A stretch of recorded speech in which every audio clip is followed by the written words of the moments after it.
بسم اللہ الرحمن الرحیم۔ صحیح بخاری کتاب الصلاۃ، حدیث نمبر 396۔ حضرت جابر بن عبداللہ رضی اللہ تعالیٰ عنہ سے روایت ہے، ان سے مذکورہ شخص سے متعلق سوال ہوا تو فرمایا، صفا اور مروہ کے طواف سے پہلے ہرگز اپنی بیوی سے صحبت نہ کرے۔ حدیث نمبر 397۔ حضرت ابن عمر رضی اللہ تعالیٰ عنہ سے روایت ہے، انہیں بتایا گیا کہ دیکھو رسول اللہ صلی اللہ علیہ وسلم بیت اللہ کے اندر تشریف لے گئے ہیں۔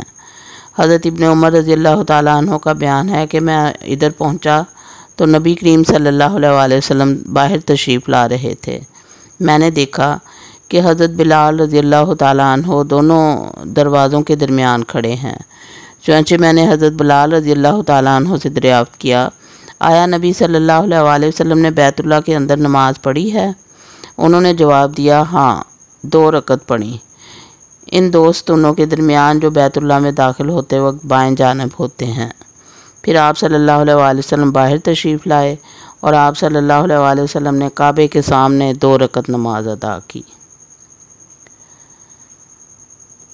امام بخاری رحمۃ اللہ علیہ لکھتے ہیں کہ مقام ابراہیم کی طرف منہ کرنا ضروری نہیں، بلکہ ہر حالت میں دوران نماز میں کعبے کا استقبال ہے۔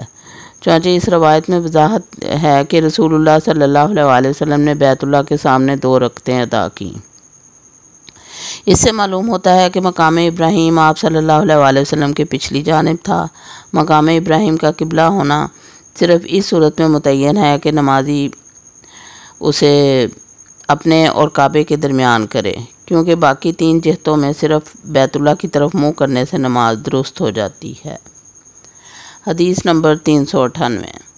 حضرت ابن عباس رضی اللہ تعالیٰ عنہ سے روایت ہے، جب نبی صلی اللہ علیہ وسلم کعبے میں داخل ہوئے تو آپ صلی اللہ علیہ وسلم نے اس کے سب گوشوں میں دعا فرمائی۔ باہر نکلنے تک بیت اللہ کے اندر کوئی نماز نہیں پڑھی۔ جب آپ صلی اللہ علیہ وسلم بیت اللہ سے باہر تشریف لائے تو اس کے سامنے 2 رکعت ادا کیں اور فرمایا، یہی قبلہ ہے۔ اصل حقیقت یہ ہے، امام بخاری لکھتے ہیں کہ جب رسول اللہ صلی اللہ علیہ وسلم بیت اللہ کے اندر داخل ہوئے تو آپ صلی اللہ علیہ وسلم نے دعا شروع کی۔ حضرت اسامہ رضی اللہ تعالیٰ عنہ بھی دعا میں مشغول ہو گئے۔ رسول اللہ صلی اللہ علیہ وسلم نے دعا سے فراغت کے بعد 2 رکعت ادا فرما لی، لیکن حضرت اسامہ رضی اللہ تعالیٰ اپنی دعا میں ہی منہمک رہے۔ چونکہ حضرت بلال رضی اللہ تعالیٰ عنہ نے آپ صلی اللہ علیہ وسلم کی نماز کا مشاہدہ کیا، اس لیے اس مشاہدے کی وجہ سے اسے ترجیح حاصل ہے۔ واللہ عالم۔ باب نمبر 31۔ نمازی جہاں بھی ہو قبلے کی طرف رخ کرے۔ حضرت ابو ہریرہ رضی اللہ تعالیٰ عنہ بیان کرتے ہیں کہ نبی صلی اللہ علیہ وسلم نے فرمایا کہ پہلے قبلے کی طرف منہ کرو، پھر تکبیر تحریمہ کہو۔ حدیث نمبر 399۔ حضرت براء بن عازب رضی اللہ تعالیٰ عنہ سے روایت ہے، انہوں نے فرمایا کہ رسول اللہ صلی اللہ علیہ وسلم نے 16 یا 17 مہینے بیت المقدس کی طرف منہ کر کے نماز پڑھی، لیکن رسول اللہ صلی اللہ علیہ وسلم چاہتے تھے کہ انہیں کعبے کی طرف منہ کر کے نماز پڑھنے کا حکم ہو جائے۔ چنانچہ اللہ تعالیٰ نے یہ آیت نازل فرما دی کہ ہم آپ صلی اللہ علیہ وسلم کے چہرے کا بار بار آسمان کی طرف اٹھنا دیکھ رہے ہیں۔ اس حکم کے بعد آپ صلی اللہ علیہ وسلم نے کعبے کی طرف رخ کر لیا۔ اس پر بے عقل لوگوں نے جو یہود تھے کہا، ان لوگوں کو کس چیز نے اس قبلے سے پھیر دیا ہے جس کی طرف وہ متوجہ تھے؟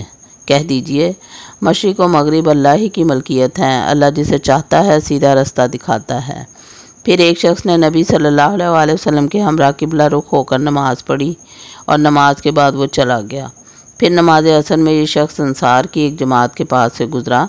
یہ اس وقت بیت المقدس کی طرف منہ کر کے نماز پڑھ رہے تھے۔ اس شخص نے انہیں اطلاع دی کہ وہ اس بات کا عینی گواہ ہے کہ اس نے رسول اللہ صلی اللہ علیہ وسلم کے ساتھ نماز پڑھی ہے اور آپ صلی اللہ علیہ وسلم نے کعبے کی طرف منہ کر کے نماز پڑھی ہے۔ چنانچہ یہ لوگ اسی وقت گھوم گئے اور اپنا رخ کعبے کی طرف کر لیا۔ حدیث نمبر 400۔ حضرت جابر بن عبداللہ رضی اللہ تعالیٰ عنہ سے روایت ہے، انہوں نے فرمایا کہ رسول اللہ صلی اللہ علیہ وآلہ وسلم اپنی سواری پر نماز پڑھ لیتے تھے، وہ جس طرف بھی لے جا رہی ہوتی، لیکن جب آپ صلی اللہ علیہ وآلہ وسلم فرض نماز پڑھنے کا ارادہ فرماتے تو سواری سے اترتے اور قبلہ رخ ہو کر نماز پڑھتے۔